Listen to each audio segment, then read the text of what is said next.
What's going on, guys? Welcome to another episode of Ralph's Real Review, where today we are going over 101 Dalmatians. Now, if my background looks similar and my shirt does, that's because I'm filming this right after I just did the Sleeping Beauty review. If you haven't yet, please subscribe and let's get into the review.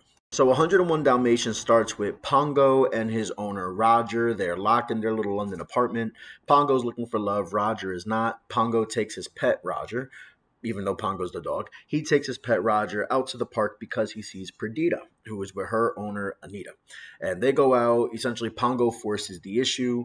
Because Pongo forces the issue going after Perdita, Roger and Anita fall in love and they move in together. Pongo and Perdita end up having puppies. And Cruella is Anita's friend, and she just wants their furs, like from Rip. Like she heard that the Dalmatians were having puppies, and she was like, I want to buy them all. Not saying she wants their fur, but she wants to buy them all. They have 15 puppies. She goes to buy them. Roger says no, so she has them kidnapped.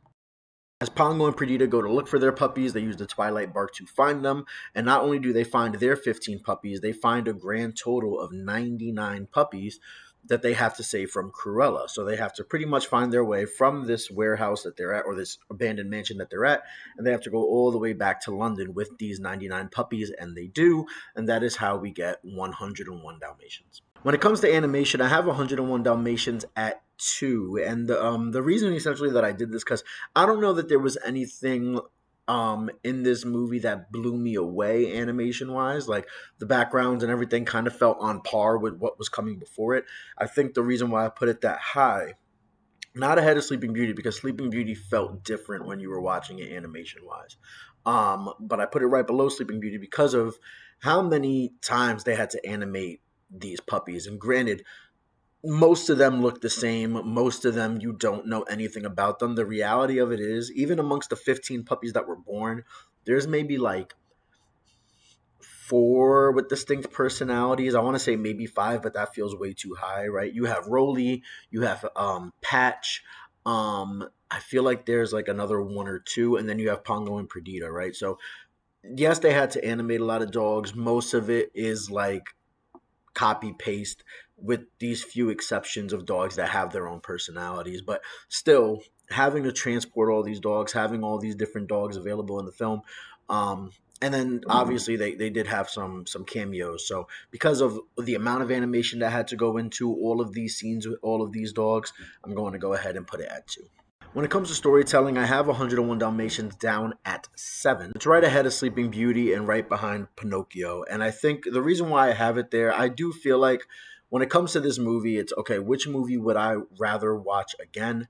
I will put 101 Dalmatians ahead of Sleeping Beauty on that. I do feel like both of those movies, in terms of moral of the story, don't have much to offer. But I put it behind Pinocchio, essentially because A, Pinocchio does have that, but B, I feel like Pinocchio tells a story in a way that is that it's more interesting, right? Like there is a lot of change that happens with this character over time. There is a lot of growth along the way, and all these different trials and tribulations. Like they go from A to B to C, um, and all in service of this one story, right? Whereas 101 Dalmatians, it doesn't quite feel that way. It feels like everyone is kind of stuck in their roles and continues on throughout the plot, with no real insight, right? Like the movie is very entertaining, but there's not much substance to it. Not that there has to be, but I'm going to go ahead and put it under Pinocchio for that reason.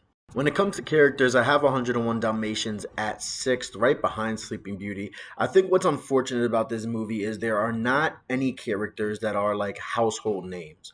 Like if I were to show you a picture of any of these characters outside of Cruella, you have let me fix that. You do have Cruella. I think people would know Cruella. But every other character in this movie, I would not be surprised if you didn't know them. And it's not because they're not strong characters. It's just because they haven't stayed relevant in that space, right? So Pongo and Perdita, I love them. Roger and Anita, I love them. The maid, if she has a name, I forgot it already. I do appreciate her for what she is. Horace and Jasper, like they have great characters in this movie, but none of them really are of that iconic nature, outside of Cruella. And because of that, I do feel like I have to dock it. Although I will say this, it's weird because this is the main reason that I'm going to talk about the tears later. There's a heart to this movie that I really love and appreciate. And that mostly does come from the characters. So the strength of the characters is very high in this movie. I know that 6 feels low, but it's really because none of the characters have stayed in that cultural eye for too long outside of Cruella. So I had to dock it under some other movies who also had that with strong characters. It's all in comparison. Characters are great. It's just sixth right now on the list. When it comes to the Disney factor, I do have 101 Dalmatians at 10th, and it's not because this isn't necessarily like a good Disney movie. It's just I so again, okay. Here's I've been waiting to kind of get into this, right? I feel like there is a difference between what makes a good Disney movie as opposed to what makes a good movie that is produced by the Disney company. I feel like this is a better movie that is produced by Disney as opposed to a movie that feels very Disney, if that makes sense. So because of that, I do have it at 10. The real reason why this kind of feels like a Disney movie, A, is because of the music. You do have Cruella DeVille as the main song, but also you do have the iconic Disney villain, right? But if Cruella was not such an iconic Disney villain, I do wonder if you showed this to a random person, if they would go, "That's a Disney movie." I don't know that they would. Which leads us to music, and I do have 101 Dalmatians at third. The reason why I have it here, essentially, because there's really only one song in this movie that is iconic, but it is super iconic. You could argue it's definitely up until this point the Disney villain song. It will be surpassed later. I promise you that. But right now, it's the Disney villain song in Cruella Deville. The reason why I appreciated this movie's music so much, even though there's so little of it, is it wasn't forced music. And I greatly appreciate that. There's a lot of times in these movies I've felt as a modern day audience member that you forced music in to force music in, and it makes the movie too long. It takes away from the plot. Like there's multiple things to me that's bad about that. This movie, they had their song. They did put in a song later on, but it's like the very end of the movie. It doesn't take away from the movie. Nothing really felt forced. So because of that, I put it at 3. I'm gonna have to talk over that because they're not gonna stop. At box office success, 101 Dalmatians does come in at 2. This movie was an overwhelming, as you can see, the highest grossing movie, even adjusted for inflation since Snow White, comes in at 2. Finally, for historical significance, I have to put 101 Dalmatians at 11th, and it really bothers me to do that because I feel like this movie is a lot better than it's remembered for. The unfortunate part, though, is in order for a movie to be underrated, it needs to not be on the radar, right? And I feel like when it comes to 101 Dalmatians, Disney purists know it and love it and remember it. The Disney company has acknowledged how. I'm not gonna say how great it is, but they tie it in. Like this was the first movie I think that had multiple live action adaptations. You had 101 Dalmatians and 102 Dalmatians in the 90s, and then Cruella came out. I think it was in 2019, so it has 3 live action remakes, which I don't think I'd have to look into it, but I don't think another franchise has that many, right? Which is crazy to think about. The Lion King is about to release its second. Maleficent has 2. Alice in Wonderland has 2, but 101 Dalmatians has 3 technically. So the company has acknowledged it in that way. I do think purists love it for what it is, but the reality of it is, in the cultural eye or how it's been used in the parks or other places in the company outside of live action remakes is pretty small. They had a TV show, I believe. They might have had 2 TV shows and maybe some spin-offs, but the company loved the movie.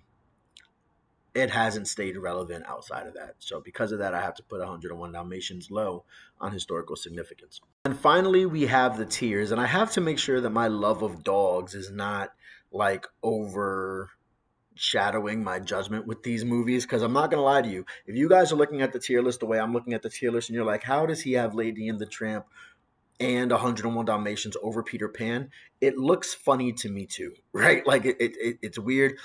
I am considering maybe just adjusting and moving Peter Pan up to that slot. I do have my reasons for having it where I have it.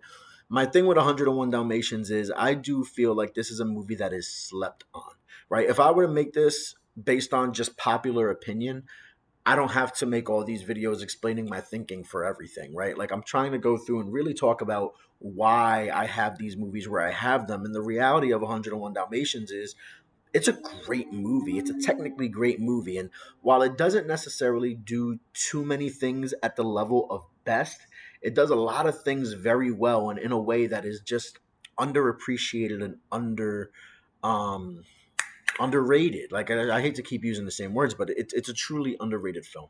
I feel like the characters, while they're not super iconic, are very strong and they have a lot of heart to them. I feel like animation wise, it holds up for the movies of its time. I feel like music wise, it does what it needs to do. Yeah, at this point, I mean, we're 17 movies in. I feel like this is a movie that I wouldn't tell somebody, like, yeah, you might not like this movie. I don't see how someone could watch this movie and not like this movie. So I'm going to go ahead and say it, and I'm going to say it with my chest. This is a movie that everyone should watch. What do you guys think? Again, should I move Peter? You guys let me know. Because I think it's not an issue of Lady and the Tramp and 101 Dalmatians being so high. I think it's more of an issue of Peter Pan being in its tier. So what do you guys think? Should we move Peter Pan up, or do I have 101 Dalmatians too high? Let me know. Make sure you follow me on Instagram at Rouse Review, where I am posting my rapid reviews and I update every time that I post on any platform. Follow me on TikTok at Rouse Rapid Review, where I do my short form of these videos. And then you can subscribe to me here at Rouse Real Review, where I post my full length reviews as well as my rapid reviews a couple of days later. But that's it. This noise is going on again. I got to go. Bye, guys.